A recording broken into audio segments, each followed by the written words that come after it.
Stock market में हरगिज सरमायाकारी न करें। हाँ, मैं ही ये बात कह रही हूँ कि स्टॉक मार्केट में सरमायाकारी करने की बिल्कुल जरूरत नहीं है उस वक्त तक जिस वक्त तक आपके पास ये 3 मिसाइल मौजूद ना हो: टेक्निकल तज्जिया, फंडामेंटल तज्जिया और मार्केट इनसाइट। क्योंकि जब तक इन 3 हथियारों पर आपकी गिरफ्त मजबूत नहीं हो जाती, तब तक स्टॉक मार्केट सिर्फ एक खतरा है, मौका नहीं। लेकिन अच्छी खबर यह है कि ये तीनों हथियार आपको मिलेंगे सिर्फ और सिर्फ PSMU के YouTube चैनल पर।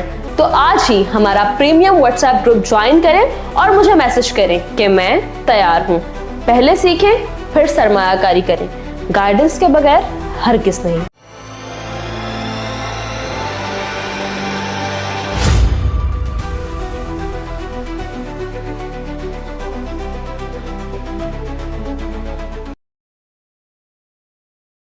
अस्सलाम वालेकुम, मैं हूं नादिया अनवर और आप देख रहे हैं पाकिस्तान शेयर मार्केट अपडेट्स। और जो है नाजरीन, आज के प्रोग्राम में हम बात करने जा रहे हैं करंट सिनेरियो के हवाले से कि इस टाइम पे बहुत इम्पोर्टेंट टाइम है ये, क्योंकि एक जुजवी जो है वो कहते हैं ना कि इस वक्त थोड़ी सीज फायर भी हो चुका है और 2 हफ्तों का है। और थोड़ा सा इस चीज़ की वजह से जो है मार्केट ने थोड़ी सी जान पकड़ी है और अब भी स्टॉक होने जा रहा है, पूरी दुनिया की नज़र है। और ऑब्वियसली पाकिस्तान का इमेज भी इसमें बड़ा जो है इम्प्रूव हुआ है, पाकिस्तान को बहुत ज़्यादा एप्रिसिएशन मिल रही है। इस सारे सिनेरियो में आगे के क्या मामलात हैं, ये इस पूरे पीस टॉक के ऊपर डिपेंड करता है। आज हम बात करेंगे कि क्या लग रहा है, क्या प्रिडिक्शन है। जी हाँ, सितारे क्या कह रहे हैं, क्या होने वाला है आगे। क्या ये जंग 2 हफ्तों के लिए सीज फायर हुई है या फिर ये आगे भी जो है इस जंग को जो है ये ख़त्म हो जाएगी अगर कल जो मुज़ाकरात होने वाले हैं उसमें कुछ अच्छी बातें हो जाती हैं।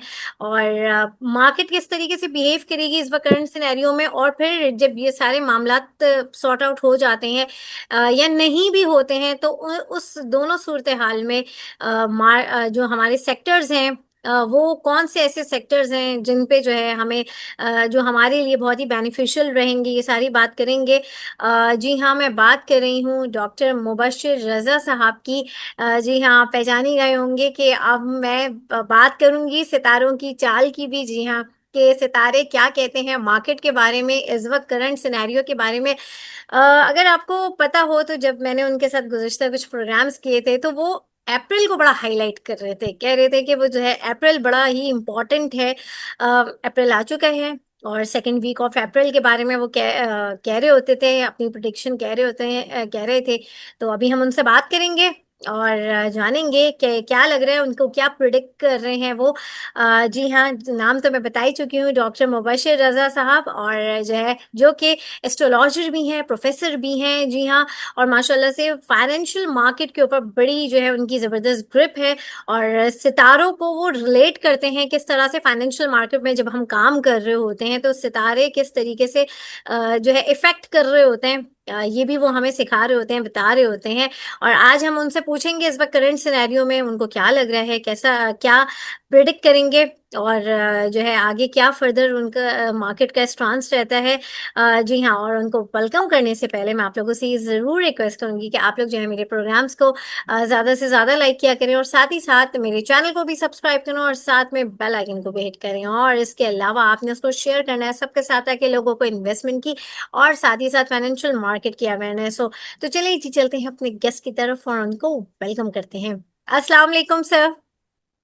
वालेकुम सलाम नादिया, कैसी हैं आप? अल्हम्दुलिल्लाह सर, मैं ठीक हूँ, आप कैसे हैं? अल्लाह का शुक्र है, अल्लाह का शुक्र है, बिल्कुल ठीक हूँ। Thank you so much sir, thank you so much for being part of my show. और सर सबसे पहले तो मैं ये कहूँगी आपसे कि इस वक्त अप्रैल आ चुका है और जो है बड़ी इम्पोर्टेंट वो कहते हैं ना कि इस टाइम पे बड़े इम्पोर्टेंट कुछ डिसीशंस होने वाले हैं और पूरी दुनिया की नज़र है। आपकी प्रिडिक्शन जो प्रीवियस प्रिडिक्शंस थी उसमें भी आपने अप्रैल को बड़ा हाईलाइट किया हुआ था। अब मुझे बताएं क्या लग रहा है इस वक्त करंट सिनेरियो को देख के, क्या कहेंगे आप? पिछली दफा मैंने अर्ज किया था कि लोग इन्वेस्टमेंट करें फर्स्ट वीक गुजरने के बाद, अप्रैल का जो है। तो हाँ। फर्स्ट वीक खत्म हो गया, तो अब आप देख रही हैं स्टॉक मार्केट माशाल्लाह ऊपर जा रही है जो है। और हालात बहुत बेहतर हो गए हैं। हम्म। दूसरी चीज ये है कि जून के बाद हालात और भी अच्छे हो जाएंगे ओके। पाकिस्तान के, और फॉरेन इन्वेस्टमेंट भी आना शुरू हो जाएगी, फॉरेन डायरेक्ट इन्वेस्टमेंट भी आना शुरू हो जाएगी, और साथ ही साथ पाकिस्तान के अंदर डायरेक्ट इन्वेस्टमेंट इन्वेस्टमेंट इंडस्ट्रीज लगाने के लिए भी आना शुरू हो जाएगी, जो हम्म। अंदाजा हो रहा है। और काफी सारे अच्छी एवेन्यूज पाकिस्तान के लिए खुलना शुरू हो गए हैं, जो जून के बाद मैच्योर हो जाएंगे बहुत अच्छी तरीके से। जहां तक के तजिए का ताल्लुक है इकोनॉमिकल और फाइनेंशियल पॉइंट ऑफ व्यू से, हम्म। तो अब जो सूरत हाल बन रही है वो ये बन रही है कि इन जो अरब कंट्रीज हैं और ईरान, हम्म। उनके रास्ते पाकिस्तान के लिए खुलने वाले हैं। क्योंकि पहले ईरान पे पाबंदियां थी, वो पाबंदियां तो हट रही हैं, जो सामने नजर आ रहा है कि पाबंदियां तो हट जाएंगी उसपे से, राइट। जिसकी वजह से हमें गैस मिलना शुरू हो जाएगी। और जो इंडस्ट्रीज पे गैस का ज्यादा कीमत से मिल रही थी वो कम हो जाएगा, इसकी वजह से फर्टिलाइजर सेक्टर भी हमारा अच्छा हो जाएगा। और जहाँ जहाँ गैस सीमेंट सेक्टर में इस्तेमाल होती है वो भी हमारे बेहतर कॉस्ट कम हो जाएगी उनकी, क्योंकि ईरान से अगर पाइपलाइन आ जाती है तो बहुत ही हमें सस्ती पड़ेगी गैस जो है। दूसरी चीज ये है कि वहाँ की हैवी डेवलपमेंट होगा ईरान में भी और अरब कंट्रीज में भी, जो कि डैमेज हो गया है बहुत बुरी तरीके से। तो वो जो हैवी डेवलपमेंट शुरू होगा तो जाहिर है ज्यादा काम पाकिस्तानी कंपनीज को और पाकिस्तानियों के लिए वहाँ पे मौके निकलेंगे नौकरी के, बिल्कुल। कारोबार के। और यहाँ से ज्यादा आइटम्स की रिक्वायरमेंट आ जाएगी ईरान के अंदर खास तौर पे, और अरब कंट्रीज में फूड आइटम्स की, सीमेंट की, स्टील की, क्योंकि उनके यहाँ बड़ा डैमेज हुई चीजें उनको दोबारा रीबिल्ड करना होगा उनको। उसके लिए उनको इन चीज़ों की जरूरत होगी, और हमारे यहाँ से टेक्निकल लोग भी चाहिए होंगे, क्योंकि पहले तो मसला ये था कि अरब कंट्रीज में टेक्निकल लोग वो इंडिया से ही मंगा लेते थे, लेकिन अब इंडिया से तो समझ गए हैं कि ताल्लुकात रखना उनके लिए फायदेमंद नहीं है। जब हाँ। पाकिस्तान गवर्नमेंट की तरफ वो झुक गए हैं तो फिर उनके लिए बेहतर यही है कि वो पाकिस्तान से ही लोगों को बुलाएं और ज़्यादा पाकिस्तानियों को एम्प्लॉयमेंट के मौके दें। तो इसकी वजह से हम ये समझते हैं कि आने वाले वक्त के अंदर इकोनॉमिकली पाकिस्तान स्टेबल हो जाएगा। दूसरी चीज़ ये है कि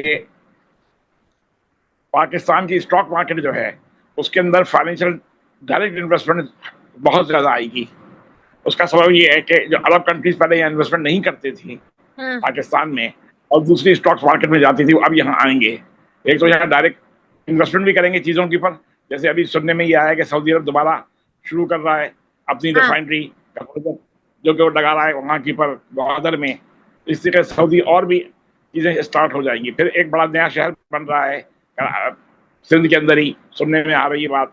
तो वो जैसी शहर स्टार्ट होगा बनना जो है, तो उसके अंदर बड़ी डिमांड आ जाएगी स्टील की, सीमेंट की और डेवलपमेंट की।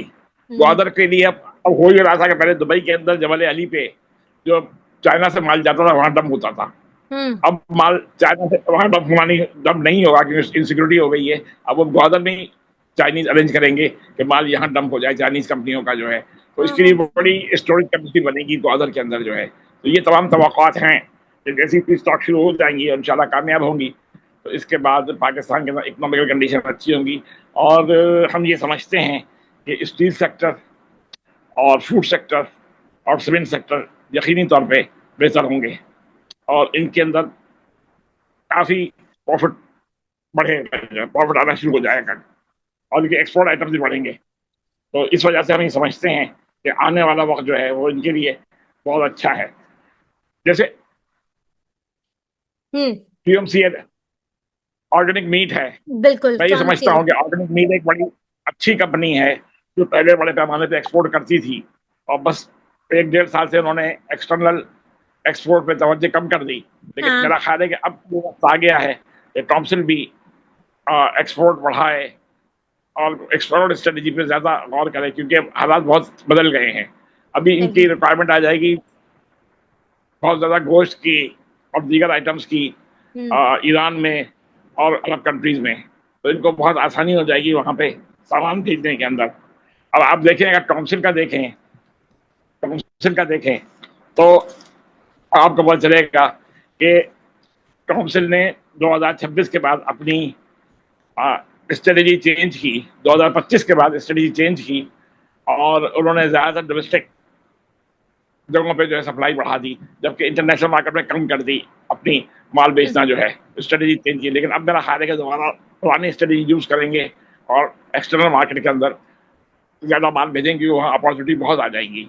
इस तरीके से पाकिस्तानी कंपनियां पहले ही उनके नेटवर्क्स हैं जीसीसी कंट्रीज के अंदर, वहां की पर उन नेटवर्क को यूज करके अपना माल बेच सकती हैं। खासतौर पर फूड की कंपनियां जो हैं, जैसे लकी सीमेंट है, लकी सीमेंट का बड़ा अच्छा नेटवर्क है इंटरनेशनली, वो भी अपना सीमेंट निकाल सकती है बड़े पैमाने के ऊपर।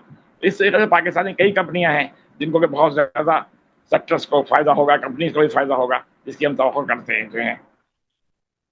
सही।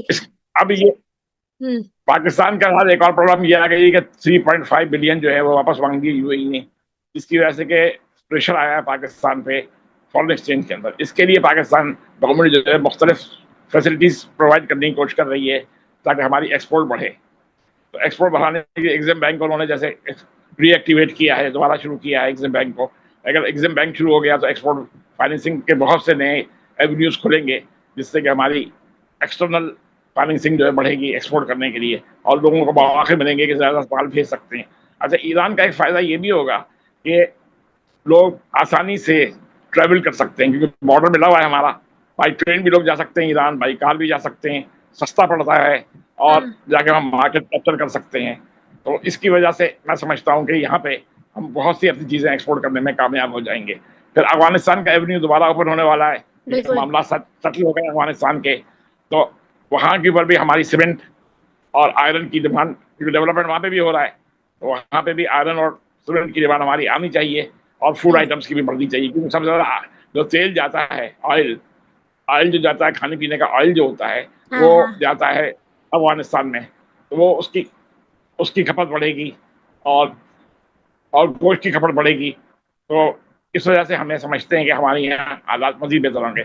इसीलिए आप देखिए कि कई कंपनियां डेयरी फार्मिंग में आ रही हैं, जैसे अली डेयरीज आ रही है मार्केट के अंदर, और दूसरी 2-3 कंपनियां भी और आईपीओ करवाने जा रही हैं डेयरीज की जो हैं, क्योंकि उनको पता है कि आने वाले वक्त में इसकी मिल्क की और मीट की जो है रिक्वायरमेंट दुनिया में, पाकिस्तान में बढ़ेगी, और एक्सपोर्ट बढ़ेगी इसकी पाकिस्तान में से। तो इस वजह से हम समझते हैं कि स्टॉक मार्केट बहुत बेहतर हो जाएगी।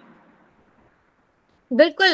और सर, अभी आपने अपनी बातों में कहा कि ऐसे और बहुत से जो है कंपनीज हैं, जो स्टॉक्स हैं, जिनको जो है फायदा होगा, जो कि रिलेटेड हैं आपके फूड सेक्टर से, सीमेंट से, स्टील से। तो मैं चाहूंगी कि कुछ स्क्रिप्ट्स या कुछ कंपनीज के नाम आप कोट करें। जैसे आपने लकी सीमेंट का भी बताया कि वो बाहर एक्सपोर्ट कर सकता है। कौन सी ऐसी और कंपनीज हैं जो कि जिनके लिए आगे अभी ये इस सिनेरियो में फ्यूचर बहुत अच्छा है इन्हीं सेक्टर्स में?